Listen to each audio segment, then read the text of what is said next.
Hey, I'm Rick Steves, back with more of the best of Europe and always learning. What's good day? Dzień dobry. Dzień dobry. What's thank you? Dziękuję. Dziękuję. What's this? It's vodka. Nastrowie. We're in Poland, in its most visited city, Krakow. Thanks for joining us.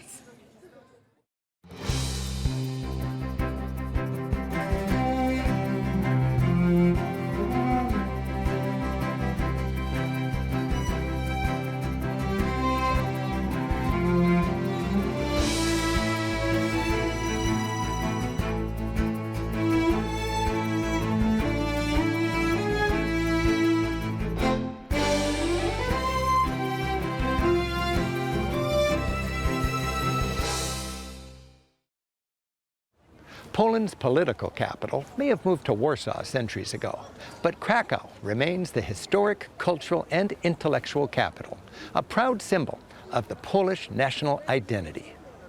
Krakow is ideally set on the Vistula River. We'll explore one of Europe's most crowd-pleasing squares, marvel at medieval glory, visit Wawel Hill, a site sacred to Poles since the 11th century, learn how to make a classic Polish dish, or at least try, and then eat what we cook. We'll remember the Holocaust at a concentration camp memorial, and with a guide, we'll take a nostalgic communist-era joyride. Finally, we'll cap our visit with a twilight stroll. Medieval Poland was prominent on Europe's map. In the late 1700s, it disappeared, partitioned by its powerful neighbors, and it didn't reappear until after World War I. Then, after World War II, it was part of communist Eastern Europe. And today, with the Iron Curtain long gone, it's a leading country in Central Europe. We're visiting Poland's historic and cultural capital, Krakow, and side-tripping to Auschwitz. Krakow, or as locals say, Kraków, was a crossroads, a trading center that boomed back in the 11th century. Today, it's a sprawling city of 1 million with a delightful old town. And everything converges on the majestic and massive main market square. It's hard not to be drawn to this square. It bustles with life, enticing cafes, families out for a stroll, fairy tale carriages, a youthful energy, and, it seems, half the tourists in Poland. St. Mary's Church stands tall over it all. Its spire doubles as the town watchtower.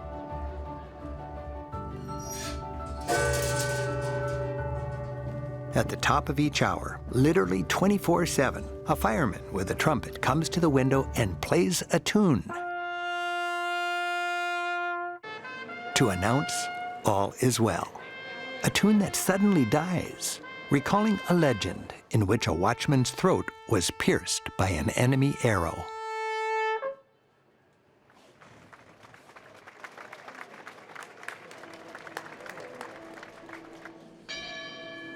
Inside St. Mary's, each midday is a medieval moment. A nun swings open the door's much-adored altarpiece.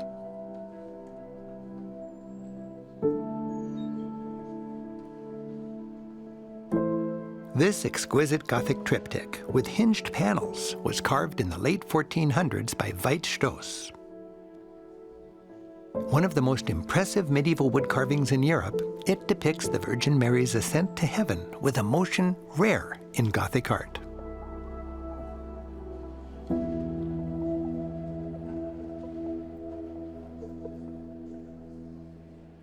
The square's centerpiece is the cloth hall. Once a marketplace for cloth merchants, today it's home to souvenir stalls.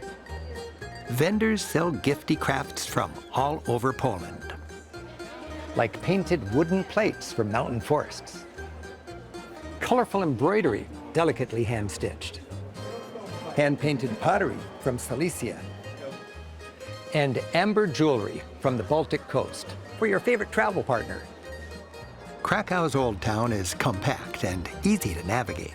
The vibe is relaxed as modern and medieval mix it up. In the 13th century, after their city was destroyed by invaders from the east, Krakowians rebuilt it with a near-perfect grid plan. Today, it's pedestrian-friendly and thriving. They also encircled their city with a wall featuring classic ramparts and towers. The big, round, freestanding fort is a barbican, which provided extra protection at the main gate. Later, the wall was mostly torn down, leaving just a few evocative remnants. The moat was filled in, and a fine park was created in its place. This circular green belt, called the Planty, is popular with today's Krakowians. And if you need a break from all the tourists, you can bike or hike around the Planty and along the riverbank. It's a charming local scene. Fun-loving boaters, lazy picnics, but beware the dragon.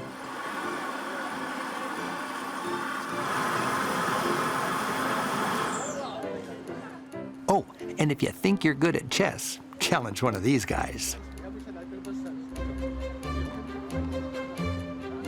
The riverside path is inviting, and so is the playful rigging on its delightful pedestrian bridge.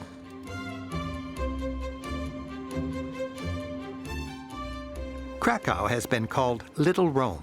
That's because of its many churches. There are 23 in the old town alone. The country is devoutly Catholic. Almost 2/3 of Poles attend weekly Mass.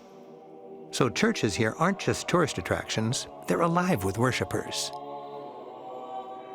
Catholicism is central to Polish identity.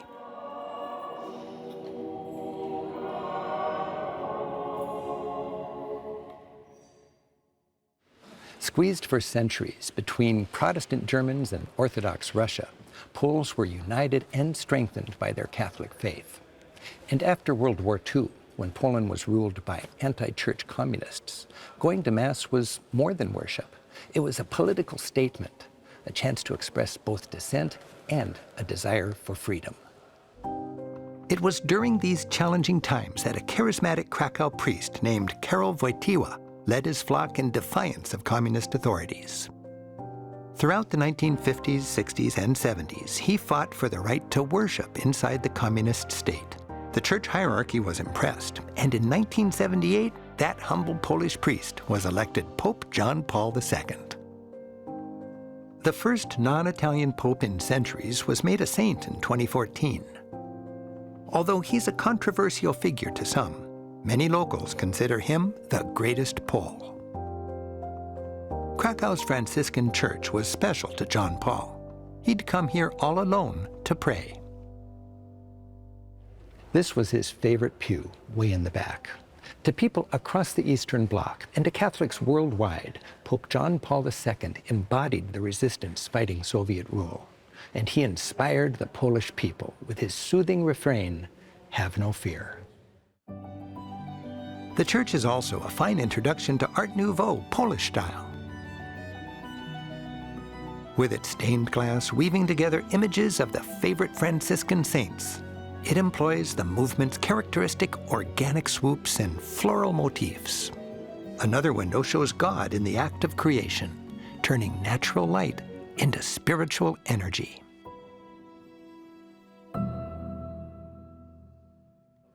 The Art Nouveau style flourished across Europe in the early 20th century. While Klimt was painting in Vienna and Mucha was busy in Prague, Poland's Art Nouveau movement was led by Stanisław Wyspiański. At the museum dedicated to the artist, you see how the movement was playful, lyrical, and inspired by folklore.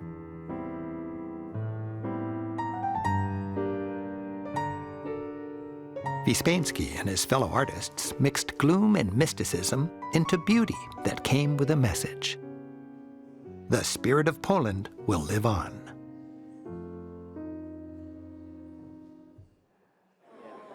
To learn more about Polish culture, I'm joined by my friend and fellow tour guide, Tomasz Klemek. Every time I travel in Poland, it seems vodka is quite important. What does vodka mean to Poland? Vodka is definitely our national drink. We take it very seriously. We're very proud of it. Polish vodka is a brand that is renowned all over the world, and we do take our vodka very seriously. So Polish vodka, does that mean Polish ingredients? Polish vodka has to be not only made in Poland, but made from Polish local ingredients, and those could be either potatoes, so we have potatoes vodka, or grain. So which, is this potatoes or grain? This one is grain vodka. Which do you like better? I like grain better. That's my favorite. So is there a ritual for drinking it in a pub or a bar? Yes, there is. When we celebrate, we drink it with our friends, and we do mainly the shots. And we don't sip it like this. We just do the bottoms up. Is that right? No sipping? No sipping. What if I sip? Bottoms What do up. people think? Well, if you Tourist. want to be really local, you better do the bottoms up. Okay, so really you just throw it right down. Exactly. Mm-hmm. And how do you say toast? Na zdrowie. Na zdrowie. And do it. bottoms up.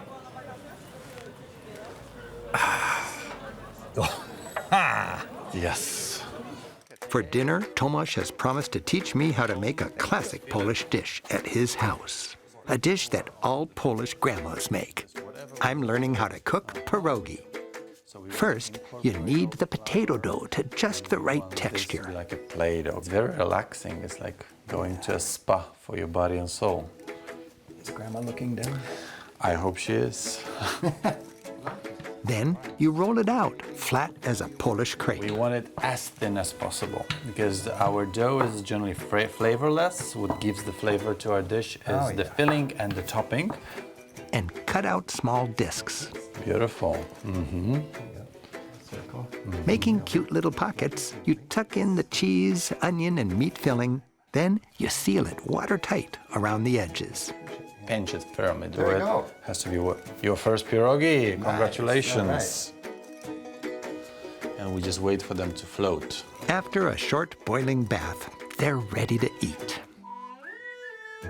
In true family style, we enjoy a little sunshine in the backyard and a classic Polish meal, just like Grandma or Babcia used to make. Dziękuję babcia, yes. I hope she's proud.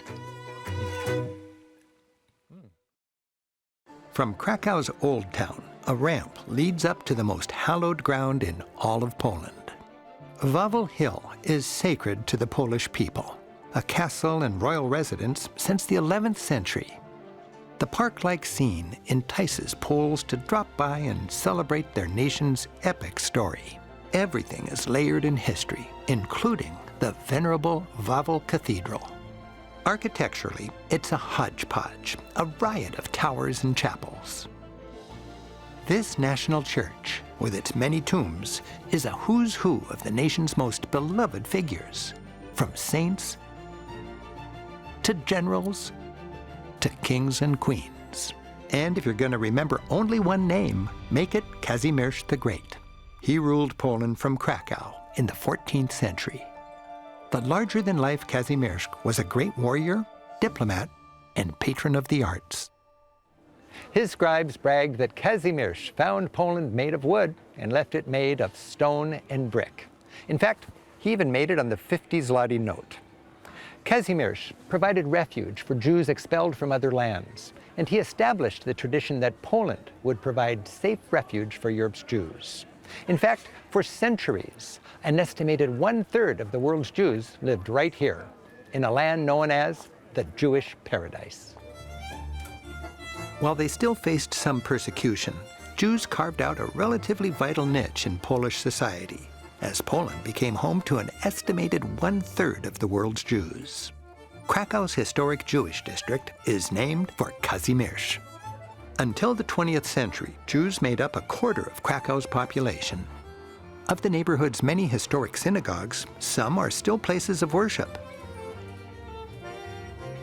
But today, the economy is mostly tourism. And touristy restaurants feature klezmer, a Jewish traditional folk music that stokes a nostalgia for their poignant story.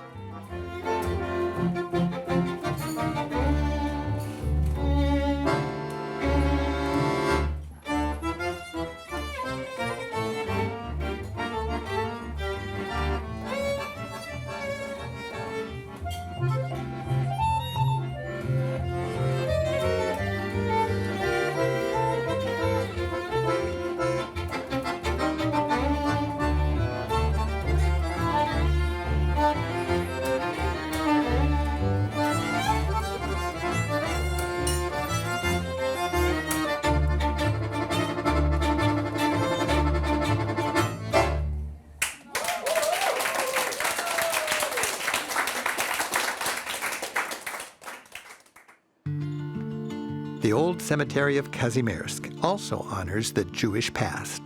This grave remembers a beloved 16th century rabbi.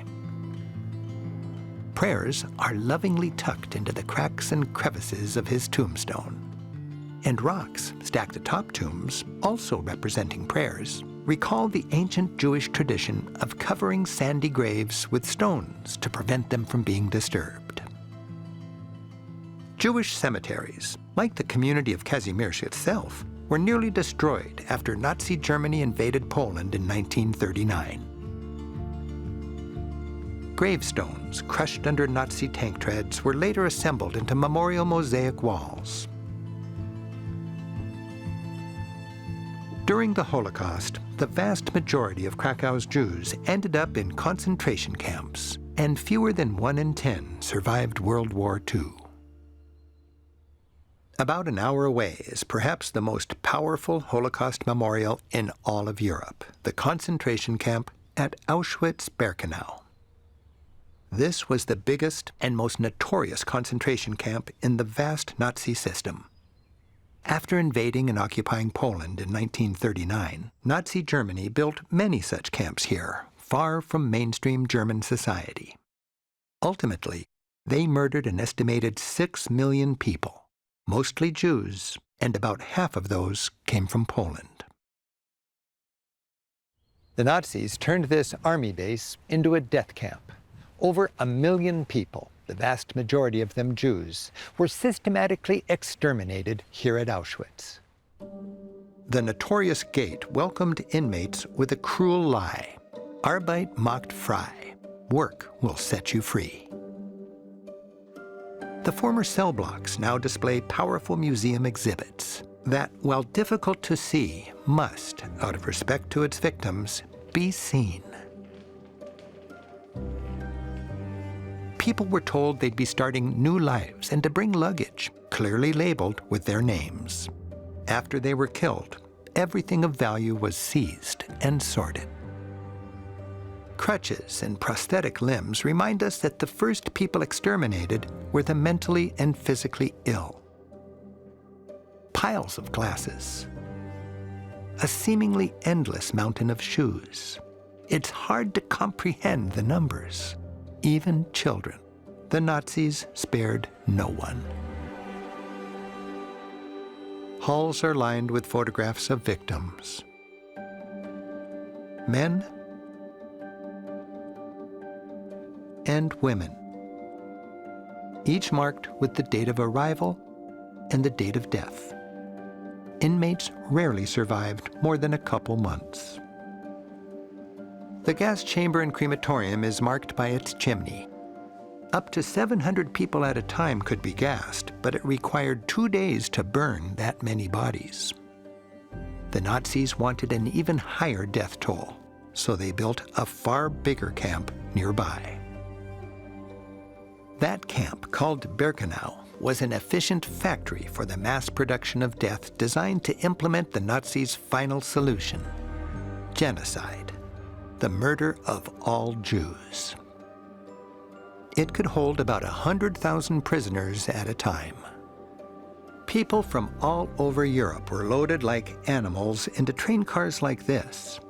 They'd pass under the infamous gatehouse, into the camp, and to the dividing platform.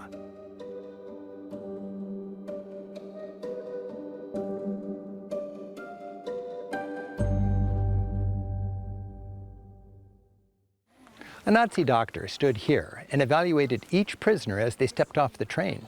If he pointed one way, that prisoner marched unknowingly directly to the gas chamber. If he pointed the other, that person was judged fit to work and would live a little while longer. It was here that countless families from across Europe were torn apart forever.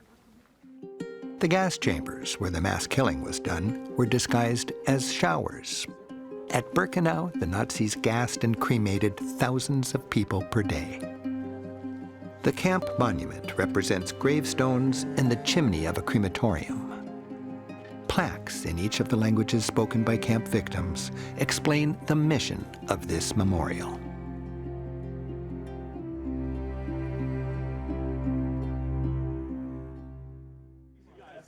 Back in Krakow, tourists can learn about the next chapter of Poland's story, becoming a Soviet satellite after World War II.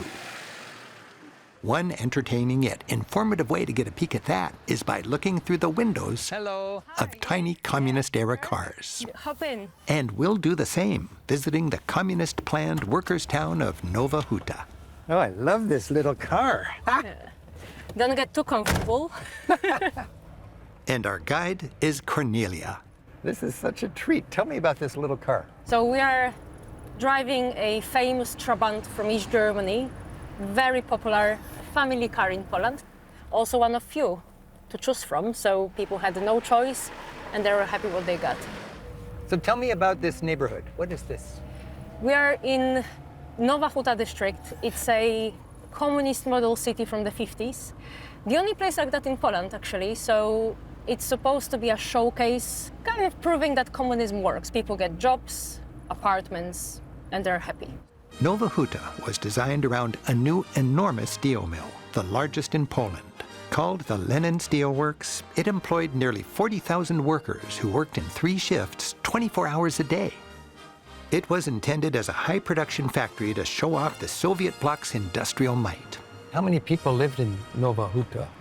Design was for 100,000 people, but it was like a worker's paradise. So most men had a job in one factory over here, steelworks, and families, women, you had jobs like services, hospitals. So it was self-sufficient town. So why did Stalin want to give that plan to Krakow? Well, one of the main reasons for sure were to punish the intelligentsia, to kind of contrabalance this society in Krakow, with a lot of churches, universities, with workers which before were farmers and had quite simple lives. So punish Krakow for having culture, education, and churches. Yeah. What was it like to actually live here in the 50s? So after the war, this was a very attractive place for people to come. So they had jobs, they had apartments for free, and shops were even better than the center. They wanted to show people in Krakow that it's working. So after the war, that was a good place to live. What about now? What do people think of Nowa Huta now to live in? It's getting way more popular than in the past. Now, within 30 years' time, this is pretty nice place to live in. People are happy, people have beautiful space to live in, and they definitely prefer it more than being in a busy center. Probably one of the best districts to live in Krakow. And the Central Plaza, reflecting the transition from communism to democracy and capitalism, is called Ronald Reagan Square.